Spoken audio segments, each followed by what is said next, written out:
In the heart of Abaddon, where the sun sets in hues of orange and gold, two young souls found solace in each other. Victor and Elizabeth met at Command Day Secondary School. Their friendship bloomed like flowers after the rain. They were inseparable. Their laughter echoed through the corridors, and their promises were whispered beneath the ancient Oman tree. No matter what, they vowed, we will end up together. But Elizabeth had other plans. Victor came from modest beginnings, his parents toiling endlessly to provide for him and his siblings. Elizabeth's family, in contrast, lived in affluence.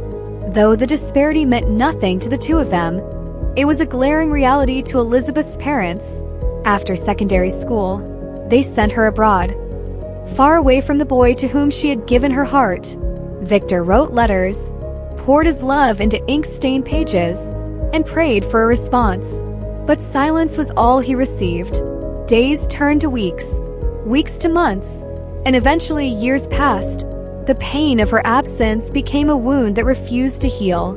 Still, Victor moved forward. Determined, he applied to a federal university in Ilorin and was admitted to study accounting.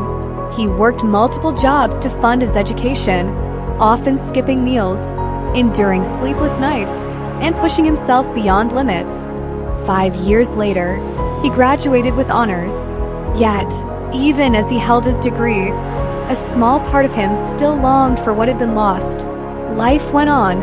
After completing his education, Victor began his NYSC and was posted to an accounting firm. On his first day, he stepped into the office, his heart steady, until he saw her. There, behind a grand mahogany desk, sat Elizabeth. The years had refined her, but her eyes, they were the same. Excited, he called out to her, expecting warmth, recognition, something, anything. Instead, she barely flinched. Hello, Mr. Victor. Welcome to Workers and Company Accounting Firm. The Human Resources Officer will show you to your office and provide your job description. Her voice was polished, professional, cold. Victor's breath hitched. How could she pretend? That evening, unable to let it go, he walked into her office. Elizabeth, you can't pretend you don't remember me. We shared something real. We made promises. Elizabeth sighed, looking away. I remember, Victor. But I was weak. My father sent me away, and I had no way to reach you. Eventually, I met someone. We married. I have a son now.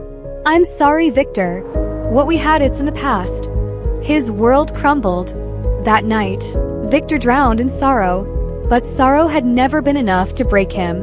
The next morning, he rose, dusted himself off, and chose to move forward again. After his NYSC, he left the accounting firm and got a job with an oil company.